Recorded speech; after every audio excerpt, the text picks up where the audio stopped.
एथिरे किछि वास्तविकता नहीं। आमे गत वर्ष जो प्रोक्योरमेंट कलु पूरा 92 लाख मेट्रिक टन धान आमे किणिलु, पूरा स्वच्छतार सहित किणिलु एवं गोटे भी टोकन कहार लाभ से ही ना। आज भी मु कहूची 25-26 रे आमे जो धान क्रय करिवु सेतिरे कौनसी कृषकर टोकन लाभ से हवा को आमे दबु ना। आमे प्रोडक्शन निश्चित भाव में अधिका हम, आमे टार्गेट अधिका मध्य दबु। कौनसी कृषकर धान को न किणवा दिया जीव ना, समस्त धान किणा जाए। हाँ मानुची ए वर्ष अधिक वर्षा होइतिबा कारण टिके डेरी किछि प्रॉब्लम थिला। मिलर भाई मानकर किछि डिमांड थिला, ताकू नै कि आमे बसिथिलु एवं तांकर अधिकांश डिमांड पूरण हो जाइछि। आउ गोटे दीटा डिमांड जो अछि ता ऊपर आलोचना चली ना। एथिरे किछि वास्तविकता नहीं।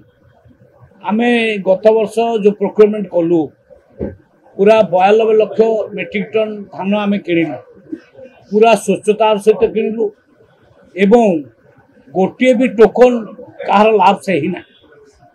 आमे टोकन को एक्सटेंशन करिछु जे 23-24 रे 4 लाख रु ऊर्ध्व कृषक मान टोकन लाभ से हितिला, किंतु 24-25 रे खरीफ रे गोटे भी कृषकर टोकन लाभ से ही ना। आज भी मु कहूची 25-26 रे आमे जो धान क्रय करिवु सेतिरे कौनसी कृषकर टोकन लाभ से हवा को आमे दबु ना।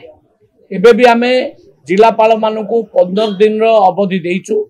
जदि कहीं समय अवधि भितर धान न दे पारला से पुणी 15 दिन समय पाइबो से धान दब। तेणु आमे सबु धान को आमे किनिबो। एथरक निश्चित भाव में अधिक आउ धान चाष होइछि, अधिक रेजिस्ट्रेशन होइछि। 2,17,000 नुआ कृषक चाष कार्य जोड़ी होइछन्ति। अधिक एरिया रे मध्य चाष होइछि, तेणु चाष बढ़िछि। आमे प्रोडक्शन निश्चित भाव में अधिका हम, आमे टार्गेट अधिका मध्य दबु। कौनसी कृषकर धान को न किणवा दिया जीव ना, समस्त धान किणा जाए। हाँ मानुची ए वर्ष अधिक वर्षा होइतिबा कारण टिके डेरी 2-4-5 दिन डेरी, किंतु एबे आउ 2,95,000 पाखापाखि टोकन आमे इश्यू कर सारूनी। एबे संबलपुर, बरगढ़, सोनपुर आउ नुआपड़ा इत्यादि रे धान किणवा आरंभ हो गलानी। तेणु आउ कौन प्रोब्लेम नाही।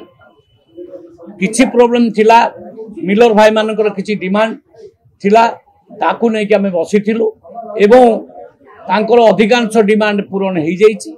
आउ गोटे दीटा डिमांड जो अछि ता ऊपर आलोचना चली से मध्य आमे डीलर आमे निश्चित भाव में आउ तांकर कथा विचार करिबु।